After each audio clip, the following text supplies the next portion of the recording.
আমি কিভাবে এই জায়গাটায় দুটোটা শিক্ষা ব্যবস্থাকে এক জায়গায় আনা যায়, যাতে করে কেউ স্কুলে পড়াশোনা করানোর কারণে যেরকম সে ধর্ম শিক্ষার জন্য খুবই আফসোস করে, মাদ্রাসা পড়াশোনা করানোর কারণে যেহেতু সে জেনারেল শিক্ষার জন্য আফসোস করে, এই জিনিসটা যদি সমন্বয় করতে পারি তাহলে মনে হয় মানুষের মনে জায়গা করে নিতে পারবো এবং মানুষের কাঙ্ক্ষিত একটা শিক্ষা ব্যবস্থা উপহার দিতে পারবো। এটাই আমার মূল লক্ষ্য ছিল।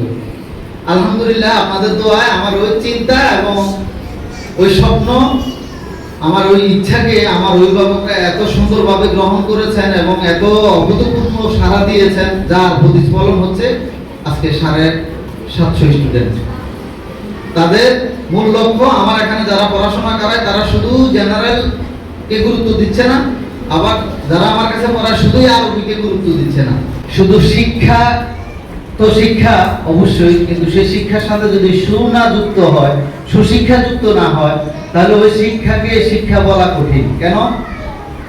অনেক উচ্চ শিক্ষিত মানুষে তাদের বাবা মায়ের কদর, উস্তাদের কদর এবং বাবা মা অনেক কষ্টে দিন যাপন করছেন, তাদের খবর নিচ্ছেন না, তারা নিজেরা কি খাচ্ছেন না খাচ্ছেন সেই বিষয়ে কোনো ধরনের কোনো ভ্রুক্ষেপ নাই, কিন্তু উনি একজন ভালো উচ্চ শিক্ষিত। শিক্ষাই কখনো জাতির মেরুদণ্ড হতে পারে না। চুরি শিক্ষাও একটা শিক্ষা, সে তার ওস্তাদের কাছ থেকে শিখতে পারে, কিন্তু ওই শিক্ষা কখনোই তাকে সুফল বয়ে আনবে না, বরং তাকে মানুষ হিসাবে মানুষত্ব লালন করার যে শিক্ষা সেটা তাকে দিচ্ছে না, অমানুষ তৈরি করছে।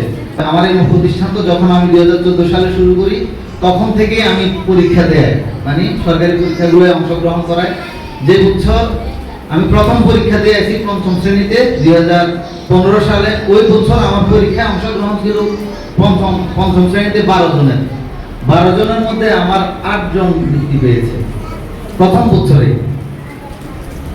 তারপর থেকে ধারাবাহিকভাবে এই পর্যন্ত কোনোদিন আমার কোনো ছাত্রী কোন পরীক্ষায় অংশগ্রহণ করেছে, ফেল করেছে, এটা দুষ্কর। মানে সবাই কৃতকার্য হয়েছে, ভালো রেজাল্ট করেছে, বাট ওটার সাথে ভালো ফলাফল যুক্ত আছে। ধারাবাহিকভাবে গত 3 বছর এসএসসিতে মানে দাখিল পরীক্ষায় মাদ্রাসা ব্যাকগ্রাউন্ডে লালমাই উপজেলাতে প্রাইভেটে আমার প্রতিষ্ঠান ধারাবাহিকভাবে প্রথম, মানে সবচেয়ে বেশি এ প্লাস, এবং কোন ধরনের কোনো ফেল ছাড়া, একজনও ফেল নাই। আমার গত বছরও পরীক্ষা দিয়েছেন 10 জন, তার মধ্যে এ প্লাস আছে অনেকগুলো, প্লাস সবাই 4.5 এর উপরে। এর আগের বছরও 10 জন পরীক্ষা দিয়েছেন, তাও 5 জন এ প্লাস পেয়েছে, একজন গোল্ডেন এ প্লাস, বাকি সবাই 4.5 এর উপরে। তার মানে বাকিরাও ভালো ফলাফল করার কাছাকাছি ছিল, কোনো কারণে হয়তো বা করে নাই। তো আমি মাদ্রাসা করার পরে প্রথমে আমার যে দিকটা আমি গুরুত্ব দিয়েছি সেটা হচ্ছে, যারা মাদ্রাসা ব্যাকগ্রাউন্ডে পড়ে ওই সময় সমন্বিত শিক্ষা ব্যবস্থা নাই। 2014 সালে আমাদের এদিকে কোনো মাদ্রাসায় ছিল না। আমার বাগমারা বাজারে শুধু নুরিয়া মাদ্রাসা ছাড়া আর কোনো মাদ্রাসা ছিল না। তখন আমি প্রয়োজন মনে করেই মাদ্রাসা করেছি। আমাদের লালমাই উপজেলার মধ্যে ভালোভাবে আলাদা শিক্ষা ব্যবস্থা ম্যানেজমেন্ট করার জন্য পর্দার সাথে ধার্মিকতাকে গুরুত্ব দিয়ে সুন্দরভাবে ম্যানেজমেন্ট করার জন্য কোনো মাদ্রাসা মেয়েদের ছিলই না। ওই দিককে গুরুত্ব দিয়ে আমার এই প্রতিষ্ঠান করা।